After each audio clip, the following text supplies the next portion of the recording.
Olá, queridos amados irmãos, graça e paz a cada um de vocês, sejam todos muito bem-vindos. Que alegria poder nos encontrarmos mais uma vez aqui através do nosso canal do YouTube e peço a você que me ajude a evangelizar, compartilhando, divulgando esse nosso canal, esse vídeo, com os seus grupos, seus contatos. Vamos fazer com que a palavra de Deus possa alcançar o número maior possível de pessoas e eu conto com a sua ajuda, a sua colaboração.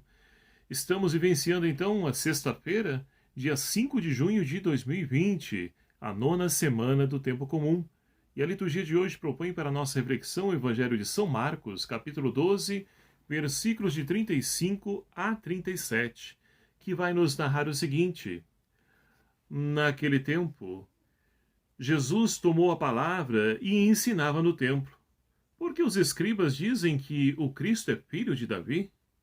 O próprio Davi, movido pelo Espírito Santo, falou: Disse o Senhor ao meu Senhor: Senta-te à minha direita até que eu ponha teus inimigos debaixo de teus pés. Se o próprio Davi o chama de Senhor, como então ele pode ser seu filho? E a grande multidão o escutava com prazer. Palavra da salvação. Glória a vós, Senhor.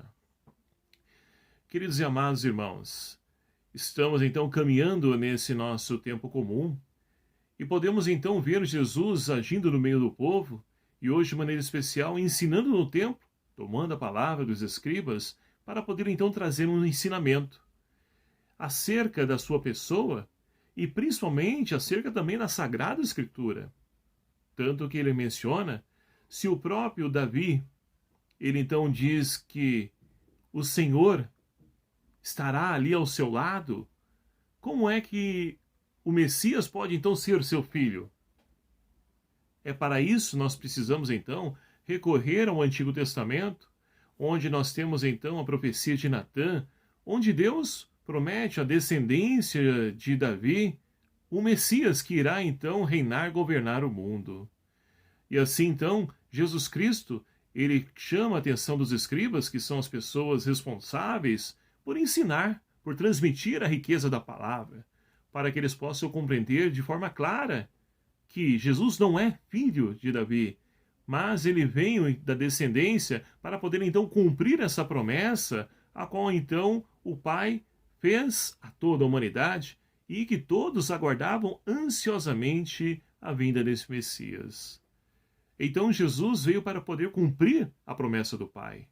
Só que a profecia está se cumprindo diante dos olhos dos escribas e das grandes multidões que também acompanhavam Jesus, e eles não conseguem enxergar esse Deus que está no meio do seu povo, que está ensinando, falando com eles. E aí nós podemos então nos questionar, mas que povo cego? Mas hoje não muda muita coisa não. Se nós olharmos para a nossa realidade hoje, Deus está falando conosco, Deus está conosco, Ele está no meio de nós. E fala através das pessoas, dos sinais, das enfermidades, tragédias. Deus fala conosco. Só que infelizmente muitas vezes não conseguimos enxergar e muito menos compreender esse Deus que está no meio de nós. E muitos vão se questionar, principalmente nesse tempo de pandemia que nós estamos vivenciando, onde está Deus? Cadê Deus? Por que Ele nos abandonou? Deus jamais nos abandonou, porque Ele é fiel. E essa fidelidade que nós então somos chamados também a viver. Mas para isso é preciso se alimentar dessa palavra que quer então transformar a nossa vida, iluminar os nossos passos, os nossos caminhos. A primeira leitura de hoje extraída do livro do 2 Timóteo, na carta de Paulo a Timóteo. Nós temos então Paulo que vai elogiar Timóteo, que permaneceu firme ao seu lado, mesmo diante das perseguições, tribulações, cadeias. Timóteo permaneceu sempre ao seu lado. E Paulo vai dizer: muito bem, aquele que se dispõe a poder seguir Cristo, prepara-te para a aprovação, para a perseguição. É claro que, se vivemos o Evangelho na sua totalidade, também nós, todos aqueles que se dispõem a seguir os mesmos passos de Cristo, vão também ser perseguidos, caluniados, blasfemados, assim como foi Jesus.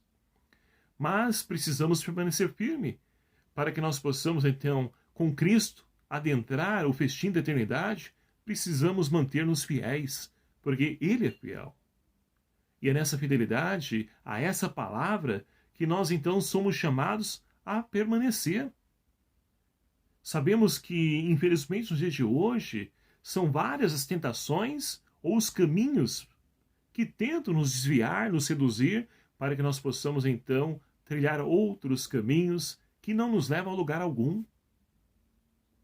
Quantas pessoas, diante dessa pandemia, tendo a oportunidade de poder, então, fazer uma releitura da sua vida, estão aí desnorteadas, sem saber que caminho seguir, sem saber em quem acreditar, porque, ao olhar o cenário a qual nós estamos iniciando, nós vemos um grande conflito de informações por parte dos políticos, governantes, todos aqueles que estão à nossa volta. Nós podemos perceber que muitas pessoas não sabem que caminho seguir. E nós, muitas vezes, também deixamos-nos seguir por esses próprios caminhos, por esses ventos que vão soprando, jogando para cá, para lá, são informações aí distintas que não traz aí uma coesão, ou melhor dizendo, não traz uma unidade. E principalmente, nós podemos então perceber que quando há um reino dividido, é difícil fazer com que então a paz ela prevaleça, a segurança.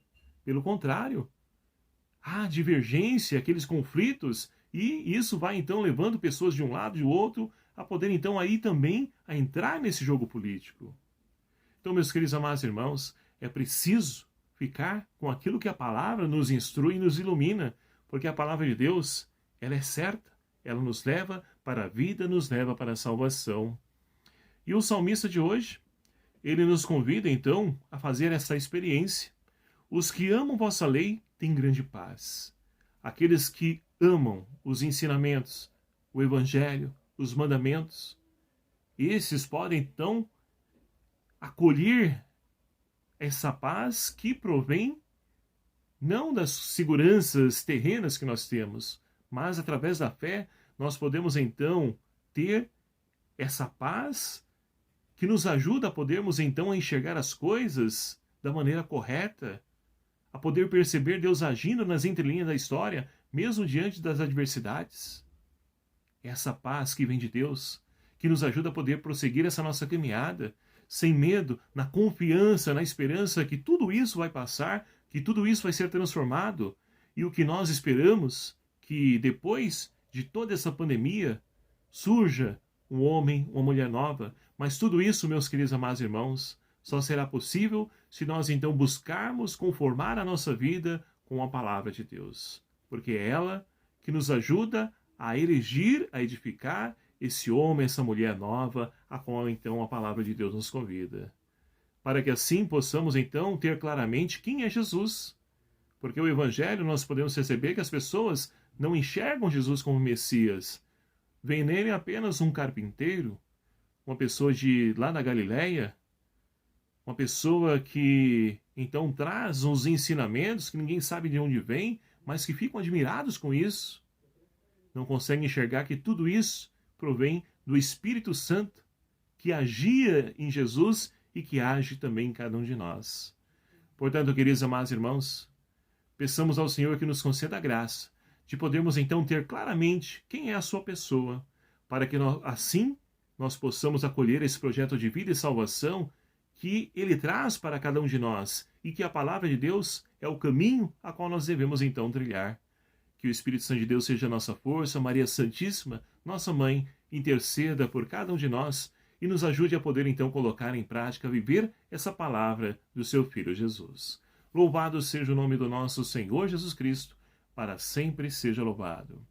Muito obrigado a você, meu querido amado irmão, pela sua companhia, e vamos pedir a bênção de Deus sobre cada um de nós. O Senhor esteja convosco, Ele está no meio de nós. Por intercessão de Nossa Senhora, Rainha da Paz, abençoe-vos o Deus Todo-Poderoso, Pai, Filho e o Espírito Santo. Amém. Um abraço fraterno, até o próximo vídeo, se assim nos permitir. Espero por você.